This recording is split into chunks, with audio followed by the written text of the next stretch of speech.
My daughter-in-law led a double life for years and paid her own sister to deceive my son and grandson inside our home. I've always considered myself a woman attentive to details, the kind who notices what no one else sees. That's why, when small behaviors from my daughter-in-law started to bother me, I tried to ignore them as many would.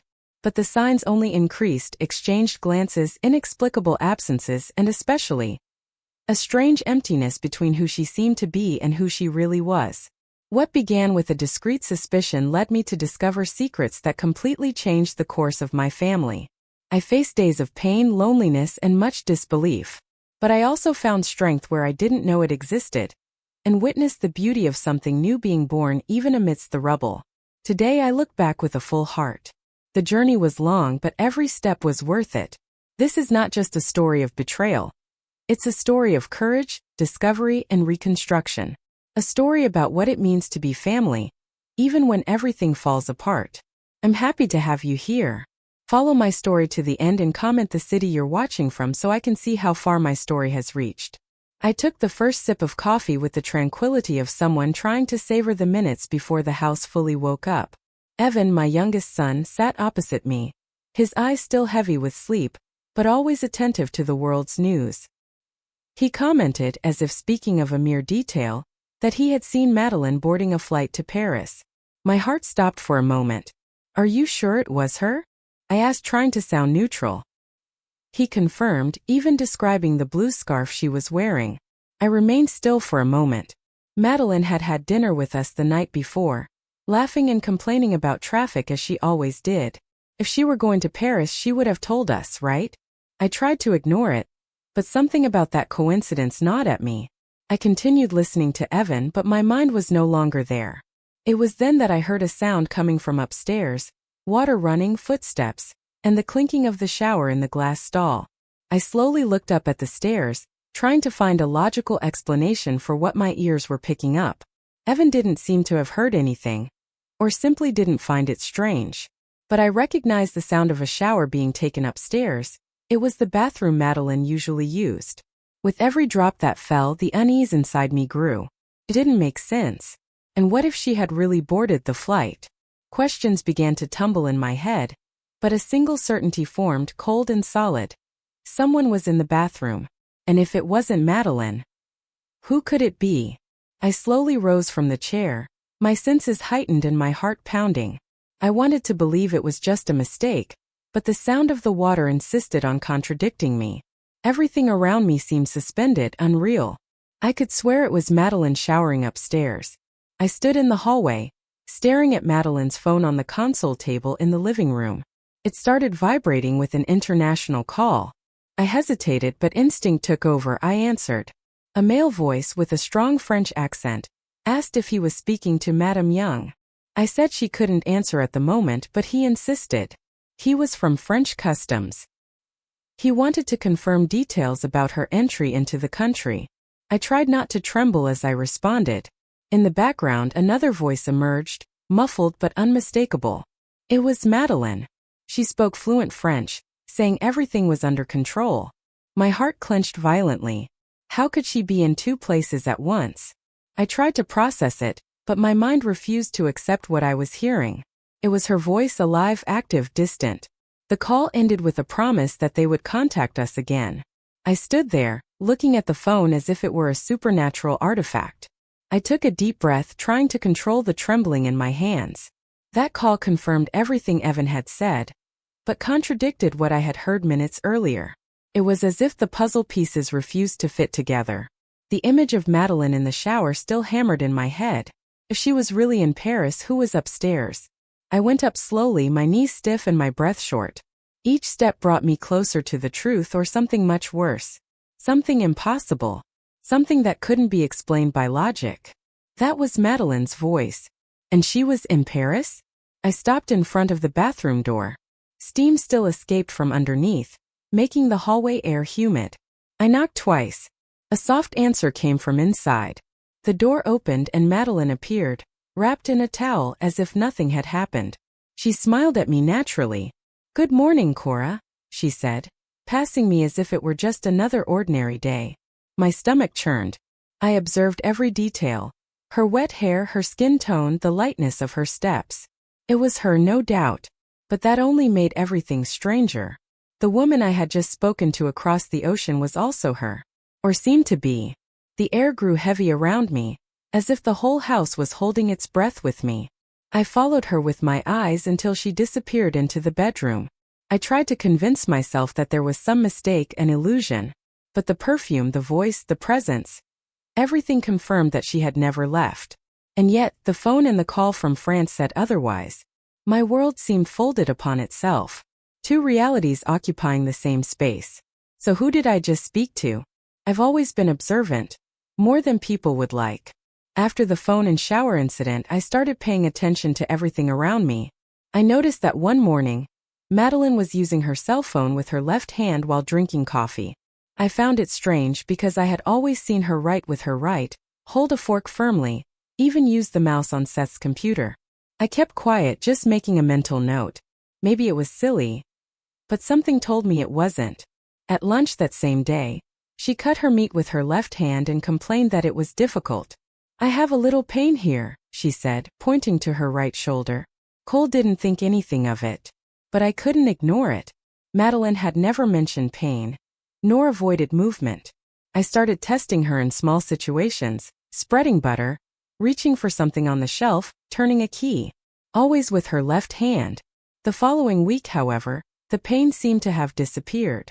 There she was, opening jars with her right hand, driving with ease without any discomfort. As if she had changed bodies. I was disconcerted. The hand switching seemed to me something deeper than just a muscular discomfort. It was as if I was dealing with two versions of the same woman. One comfortable on one side, another on the other. The doubt planted in me grew like a weed. It wasn't just an impression. There was a palpable inconsistency. Something that defied common sense and pushed me into an even more unsettling reality. I started discreetly recording these observations, without telling anyone. I needed to be sure before I seemed crazy. The following week, she used her right hand without difficulty.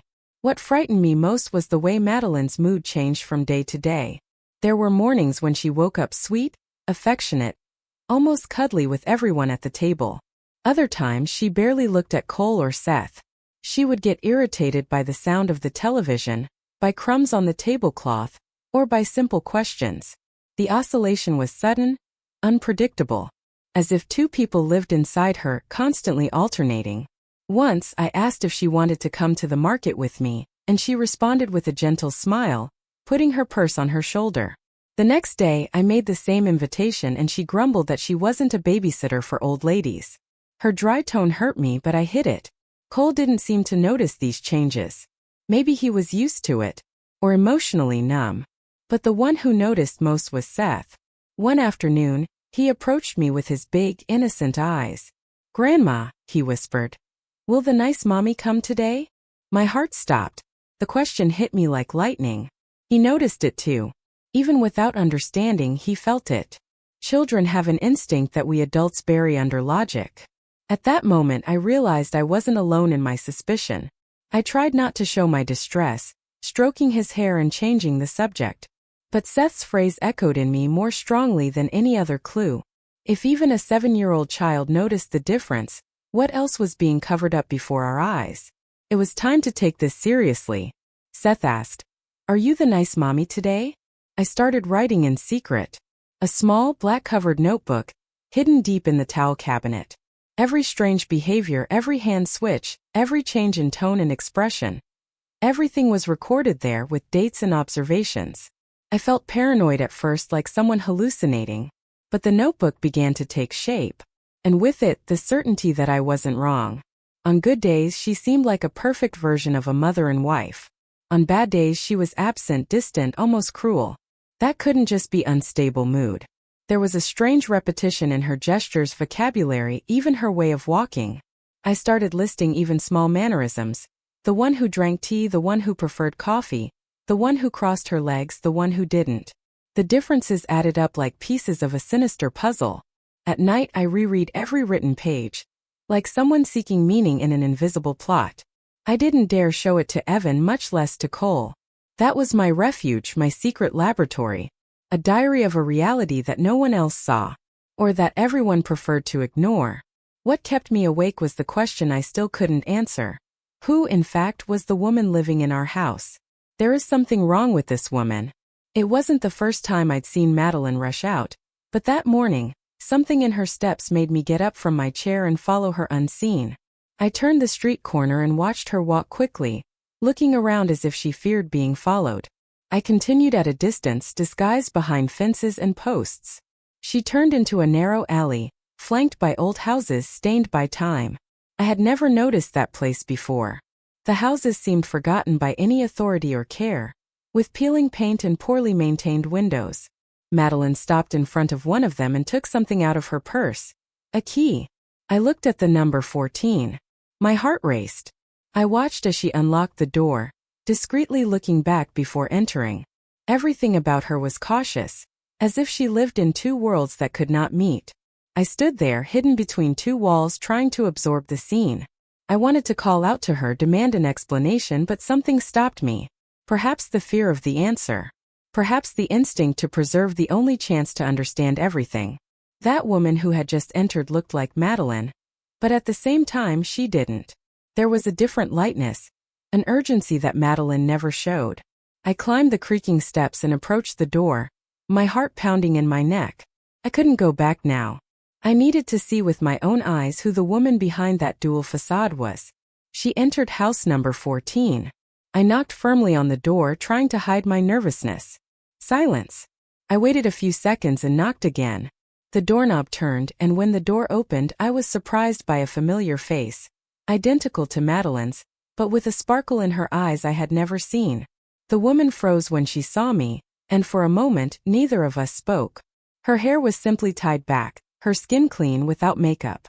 "You are," I began, but my voice failed. She cut me off with a gentle gesture. "I'm not who you think," she said with a tone that mixed shame and fear. I felt the ground disappear beneath my feet. She opened the door wider and invited me in. I entered as if crossing a portal to another reality. The inside of the house was simple, even cozy, but impregnated with secret. She offered me water, which I refused, and sat before me with trembling hands. "My name is Avery," she murmured. The name sounded strange, like a distant echo that made sense without making sense. I just stared at her, absorbing the resemblance, every duplicated detail. What did she mean by that? Why was someone identical to Madeline living hidden in an alley? I felt I was about to hear a truth that would change everything I knew. But before Avery could say anything else, a new figure emerged from the hallway. "I'm not who you think." A woman with short hair and a determined look entered the room with firm steps. Her eyes carefully analyzed me before turning to Avery. "Does she know?" she asked, without beating around the bush. Avery nodded with a subtle gesture. The new woman introduced herself as Cecilia, roommate and longtime friend. She sat beside the twin and took her hand, as if protecting something fragile. Then, without warning, she dropped the bomb. "She pays me to pretend I'm her," Avery said, her voice low. My hands went cold. It was more than I could conceive. The exchange was real, intentional, planned. I began to understand the evasive glances, the contradictions, the silences. Madeline had created a charade and Avery was part of it. The two were playing a cruel game and my family was the board. I stood there, staring at those two women as one contemplates an abyss. I wanted to ask everything at once, demand explanations, perhaps scream. But all I could do was whisper, "Why?" And deep down, I already knew that question would lead to places much darker than I was ready to visit. "She pays me to pretend I'm her." I returned to that house in the alley the next day, driven by a mixture of indignation and curiosity. Avery received me without surprise, as if she knew I would return. I sat before her, calmer than I had imagined. "Why?" I repeated. She sighed, her eyes welling up, and told her story. Abandoned as a baby, raised in foster homes, she never had stability. When Madeline found her, offering money for a temporary favor, she accepted without understanding the size of the hole she was getting into. Avery explained that Madeline needed to disappear now and then, trips, dates, getaways. And to keep up appearances, she paid her sister to impersonate her inside their own house. Avery lived with Seth, with Cole, with me. Pretending, smiling, getting details wrong. But she didn't seem cruel. She seemed tired, lost. I never imagined it would last this long, she confessed. I felt a weight in my chest, a mixture of pity and anger. As she spoke, Cecilia reappeared with a worn envelope. You need to see this, she said, placing it in my hand. Inside, photos. Madeline with an unknown man, in hotels, airports, expensive bars. In all of them she looked radiant, free. One of the records had a note. Leo weekend in Florence. It was as if I was unraveling a perverse novel in which we were just disposable pieces. The evidence was before me. The betrayal, the manipulation, the cruelty. Madeline wasn't just deceiving the family. She had created a spectacle of lies where everyone was an extra. Except her. Cecilia showed photos of Madeline with her lover. We needed deeper answers. Avery suggested visiting the woman who raised her. The lady who adopted her when she was little. We went to a secluded village, where vegetation swallowed the walls and time seemed to run slower. The house was modest but cozy. Mrs. King, a thin lady with very white hair, received us with delicacy and surprise at seeing me. After a cup of tea, I told her what we knew. She looked at Avery with tenderness, then at me with guilt in her eyes. There was another girl in the nursery. Exactly the same, she murmured. She said that at the hospital the professionals seemed confused. 2 identical babies, but only one clear documentation. The biological family registered Madeline and disappeared. Avery ended up being put up for adoption. That was treated as an administrative error, never investigated. But she always suspected. I felt a shiver run down my spine. The story began to take on even deeper contours. It wasn't just a plot of lies. It was a silent tragedy, built from birth. Mrs. King took some old papers from an antique box that she kept as a souvenir. Nursery cards, hospital tags, handwritten notes. Everything seemed incomplete but revealing. What was once a coincidence now took shape. 2 girls born identical, separated by bureaucracy and adult choices. And now their lives collided inevitably, transforming everything around them. There was another girl in the nursery exactly the same. Back at the house, Avery and Cecilia placed all the documents on the table. I examined them with trembling hands. There was the evidence. 2 newborn bracelets with different birth times, but with connected surnames.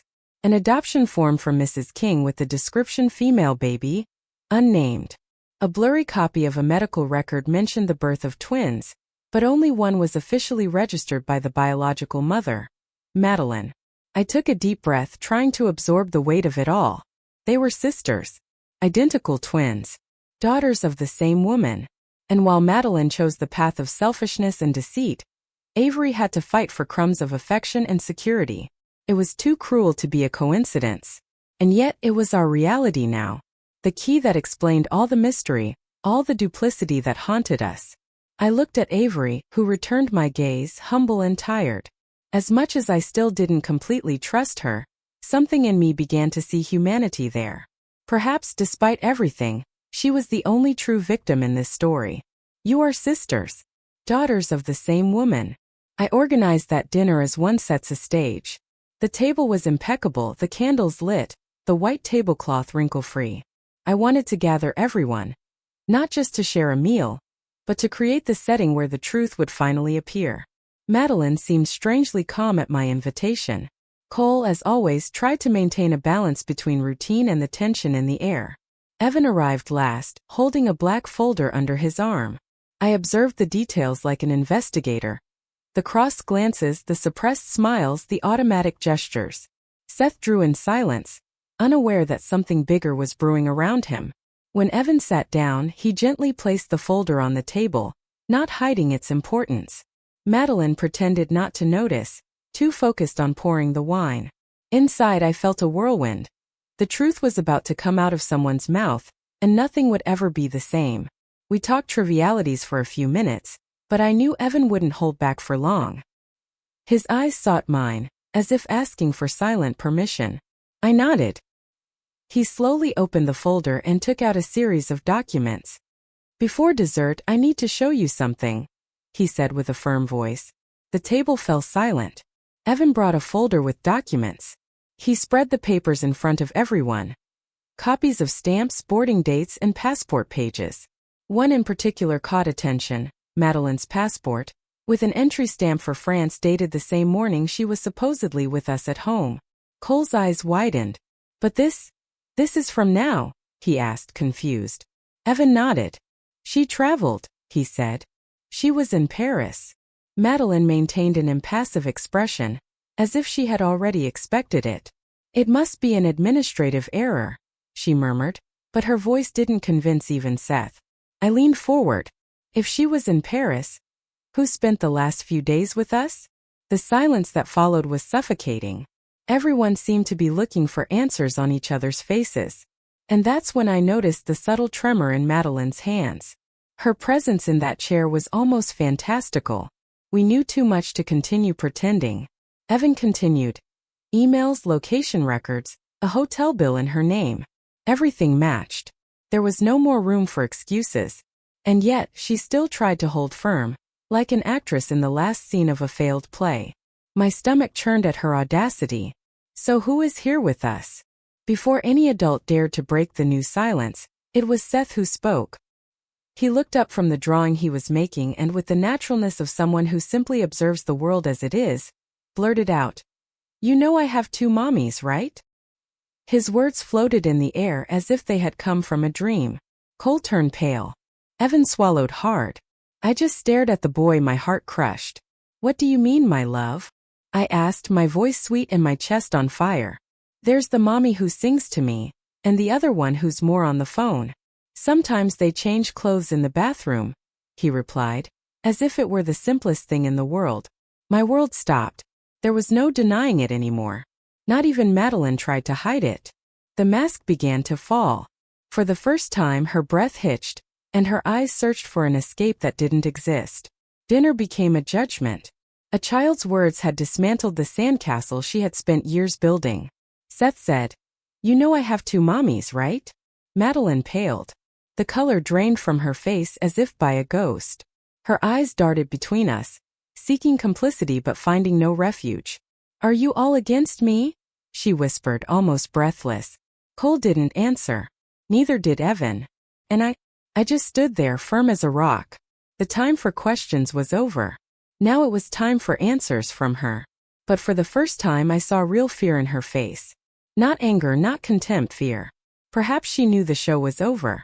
That from then on no one would accept half-truths anymore. That night the facade cracked. And everything that had been hidden began, finally, to emerge. Madeline pales. Cole rose from the table with an abrupt gesture, the chair scraping against the floor like thunder. His eyes were red, a mixture of anger and despair. I want an explanation now, Madeline, he said, his voice trembling but firm. Madeline tried to compose herself, crossing her arms, but tension made her fingers shake. The silence in the room was dense, as if even the walls awaited her answer. She took a deep breath and attempted a smile that didn't reach her eyes. You don't understand anything, she murmured. Cole slammed his hand on the table, the porcelain cups vibrating. Yes, I do understand. I understand that my son has seen 2 mothers, and that you disappeared without explanation. Who is Avery? What is this madness? She looked away, her mask slipping. It was the first time I had seen Cole so firm with her. Seth huddled in the corner, holding his drawing like a shield. Evan beside me kept the folder closed now, as if it was no longer needed. The truth was all there, exposed, but Cole needed to hear it from his own wife. Madeline began to pace back and forth, her face contorted between anger and fear. Her shoulders, once proud, seemed narrower. The whole scene was painful to watch. I took a deep breath and held Seth's hand, trying to convey calm. What was coming wouldn't be easy, but it was inevitable. Madeline had nowhere left to run. The dinner had become a courtroom, and we were the silent jury awaiting the verdict. You don't understand anything. She stopped suddenly and looked at me. Her eyes, now bright, were almost those of a stranger. All right, she said with a faint voice. You want to know the truth? Then listen. Her tone changed, cold and sharp, like an invisible blade. She began to talk about Leo, her lover. She said the trips to Paris were to meet him, That Avery was just a tool to keep up appearances while she lived a parallel life. I never loved any of you, she continued without trembling. Cole stumbled, as if he had been hit by an invisible punch. Evan frowned, incredulous. I squeezed Seth's hand tighter. He didn't fully understand, but felt the weight of every word. Madeline spoke as if emptying a bag full of rotten secrets, without looking back. She recounted how she found Avery, paid for her silence and acting, used their resemblance to disappear whenever she wanted. With each sentence, the space between us seemed to grow.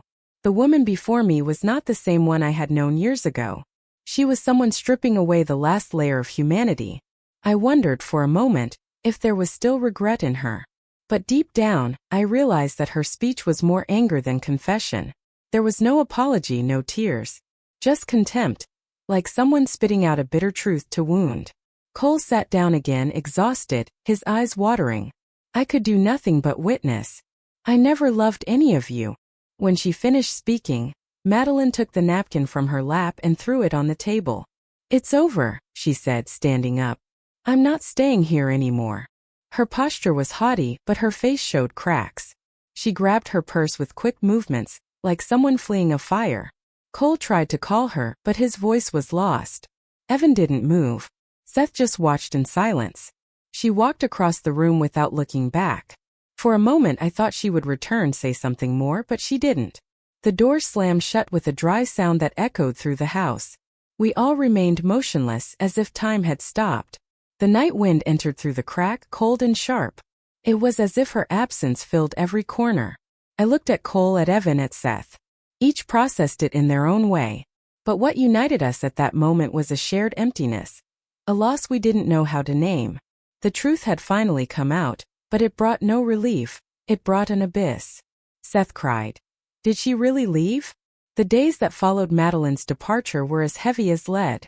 Cole barely spoke. He spent hours in the office pretending to work, but I saw the pain stream from his eyes. When Avery tried to approach him to talk, he avoided her coldly.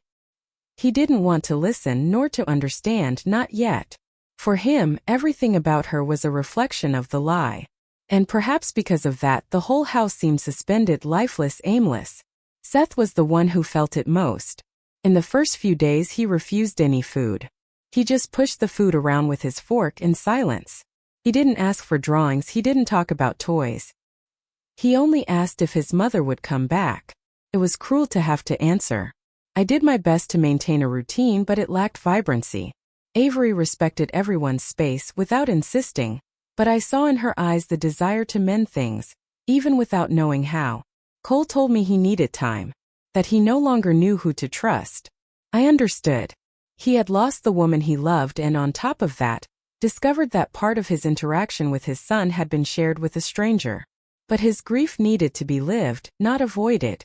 And Seth needed someone who was present, truly present. One silent night, Cole let his food get cold again. And in the background, the sound of the spoon hitting the table ceased. Seth refused to eat. That night, Avery appeared in the kitchen without warning. I let her in without saying anything. She carried a small pot and an embroidered napkin. She said she brought soup. Like my mom used to make when I was sick, she explained. I warmed the dish and without rushing, she went up to Seth's room. I stood in the hallway listening to every word. She spoke softly, telling silly stories, and encouraged the boy to try a spoonful. To my surprise, he accepted. Little by little, he ate while listening. Then she took a small stool and sat beside the bed, beginning to sing a soft lullaby song. It was sweet, almost hypnotic. Seth, who hadn't slept well in days, lay down without protest. His eyelids grew heavy.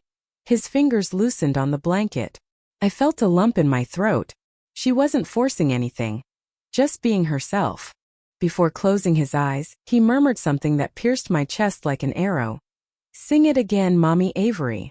I brought my hand to my mouth to stifle a cry. It was as if, in that simple gesture, he had recognized a true bond. A safe place. Not a replacement, but a presence. The seed of something new sprouting amidst the ruins. I returned to the kitchen in silence, holding back tears. Perhaps, just perhaps, that home could still flourish. He asked, Sing it again, Mommy Avery. Later, Cole passed through the hallway and heard the music still softly echoing. He stopped at the half-open door without entering. I watched him from the living room. He said nothing but stood there for long minutes just watching the scene. Avery with his son in her arms cradling him carefully, as if the world outside didn't exist. I saw what he tried to hide. His watery eyes, his heavy breathing.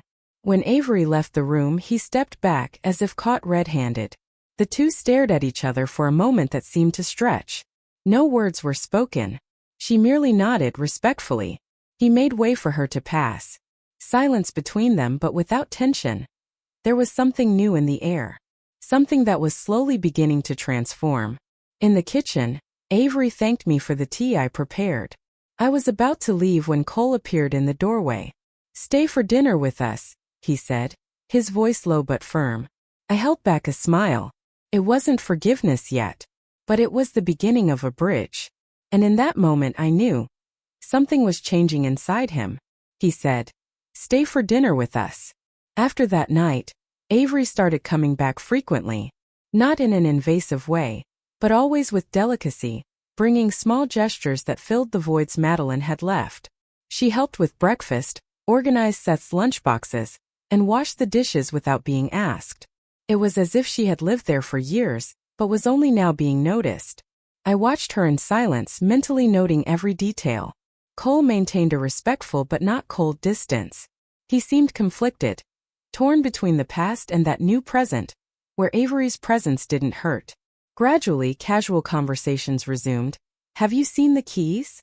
Seth's medicine ran out. Simple things that indicated coexistence. Seth, for his part, already called her Mommy Avery naturally. One late afternoon, we were in the backyard tending to the plants when she watered a flower that Madeline had never touched. I said, without thinking, "This is the missing part of the family." She looked at me, surprised, emotional. She smiled, but her eyes glistened. "Do you really think so?" she asked. I nodded firmly, because it was true. Avery was becoming something Madeline never was. Present. She wasn't filling a space. She was creating a new one. Cora called her part of the family. On a gray Saturday, Cole and Avery were alone while I took Seth to the park. When I returned, the atmosphere between them was different, lighter, but full of unspoken things. That night, he told me they had talked. A long, sincere conversation. They spoke about guilt, identity, lies, and loss. Cole confessed to feeling betrayed on all sides, but that he could no longer see Avery as an intruder. She, in turn, spoke about her childhood in orphanages, the constant fear of being forgotten, and how pretending to be Madeline had been the only way she found to feel needed. "But now, I just want to be myself," she said, according to Cole. He didn't answer right away. He just held her hand for a few seconds. Sometimes too many words get in the way. They didn't reach any final conclusion, but it was the beginning of something new. A clean slate to start over without lies. When he told me, Cole seemed lighter. As if grief was giving way to something else, perhaps hope. "Do you really want to start over?" The next day, while I was preparing dinner, I saw them on the porch sitting side by side. Cole was laughing at something she said, and she seemed surprised by the sound. It was beautiful to see. The tension that once hovered between them had transformed into something gentle, almost affectionate. Seth, from a distance, watched everything with attentive eyes, as if he already knew what was coming. Later, as night fell, they stayed in the kitchen finishing the dishes. Cole was drying the plates and Avery was calmly washing. In a moment of pause, he turned to her, leaned against the sink, and said something I didn't hear. But I saw when he leaned in and kissed her. It was a calm, restrained kiss full of meaning. Not unrestrained passion, but a beginning. When she pulled back with a shy smile, he just murmured something that made me hold my breath behind the door. "Maybe you were always the real one." Avery arrived with a few suitcases and a smile that trembled at the corners. Cole carried everything to the room he once shared with Madeline, now transformed. The colors, the paintings, even the smell seemed different. Seth bounced from side to side, excited with every new object that came in. "Is it real now?" he asked me. I smiled, stroking his hair. "It's real now, my love." That night we made pizza at home and watched a movie together on the couch. Avery tried to hold back tears with every spontaneous gesture of affection from Seth. He hugged her tightly, as if to ensure she wouldn't disappear. I saw in her a mixture of gratitude and astonishment, as if she couldn't believe she deserved so much love. Cole little by little let his guard down. The glances between the two no longer held fear. I spent most of the time just observing. The carefree laughter, the dirty dishes being washed together, the slippers tossed in the corner. That was routine. That was home. There were no more pretenses, no shadows lurking. Just a new beginning. When I put Seth to bed, he hugged me tightly and whispered, "Now we're a team, Mommy."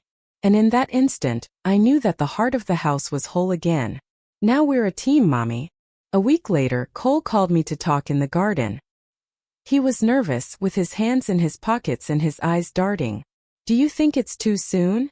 he asked without beating around the bush. I replied with another question. "Do you love this woman?" He nodded without thinking. "Then it's not too soon. It's right." He smiled, still insecure, but with something firm inside. I knew what was coming. He already knew what to do. That same afternoon, he took Avery for a walk near the lake where they used to take Seth.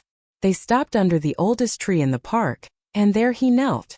There was no fanfare, no audience, just a sincere request made by a man who was starting over. Avery was in shock. Her eyes welled up.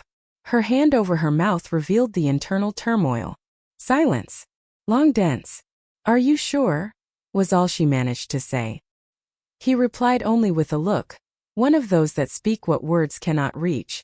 She laughed, cried, and finally said yes. There was no music or rings yet, but the commitment was already sealed.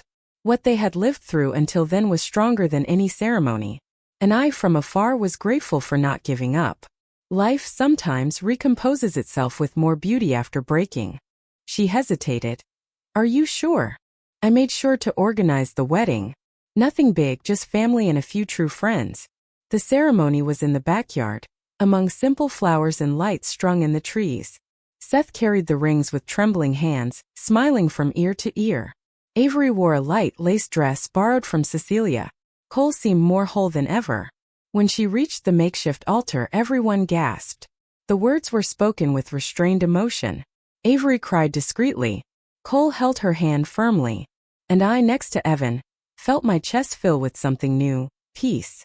After everything, there we were, rebuilding what had been torn apart. Not by ignoring the past, but by accepting it.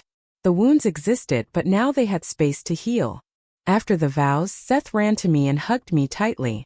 "Now no one else is leaving, right, Grandma?" I held him close to my chest, trying to hold back tears. I looked around. There was no perfection, but there was truth. And that was more than enough. When everyone gathered for the photo, I felt that finally, after so long, something was complete. Cora smiled. "Now we truly are a family." A year passed. The Lewis house breathed again, now at a different rhythm, calmer, lighter. Mornings are full of soft voices and the clinking of cups in the kitchen. Avery learned to make coffee the way Cole likes it, and Seth, now 8 years old, is the first to wake up to set the table. I watched them from the porch, the sun slowly rising and the certainty that we survived. Not the chaos, but the lie. There is serenity where there was once tension. The furniture is in the same place, but the air is different. The walls witness new laughter, reconstructed routines. Evan comes almost every weekend, saying that food only tastes good if it's from here. And I, who once feared going crazy, became the guardian of the truth, and of this home that resisted. A home made not of perfections but of courage. One Sunday afternoon, Seth showed me a drawing. It was 3 people holding hands with a heart in the middle. "This is you, this is Daddy, and these are my 2 moms. See?" he said, pointing to the 2 female figures side by side. I swallowed hard. It was his vision, pure, without judgment. 2 moms. 1 heart. And all I could say was, "It's beautiful, my love." Seth showed a drawing with 2 moms and a heart. I took the photo album from the high shelf, the one I only take out when the day deserves it. The images of the garden ceremony were there, full of life. Avery in a light dress, Cole with teary eyes, Seth smiling with the ring in his hands. I slowly turned the pages until I found the perfect image. Everyone together under the string lights, on a night that seemed straight out of a dream. I printed the photo and looked for a worthy frame. I went to the downtown store, chose a light wooden frame with soft details, simple, yet full of presence. I returned home and placed it in the center of the living room. That photo wasn't just a memory. It was an affirmation, a choice, a symbol of everything we lived and rebuilt. It was finally a true portrait. I called everyone to see. Cole smiled. Avery ran her fingers over the glass as if touching something sacred. Seth jumped and shouted, "This has to stay here forever." I didn't doubt it. I hung it above the bookshelf, in the place where there had once been an empty frame. This one's going on the living room wall. Today, sitting in this armchair, I look at this wall with a peaceful soul. So much was undone, so much was redone. The lies almost destroyed us. They almost made us lose each other. But we chose the harder path. The truth. Not the truth that hurts, but the one that liberates. The one that corrects, heals, unites. The truth that needs no masks, no substitutions. Avery never wanted to steal anything.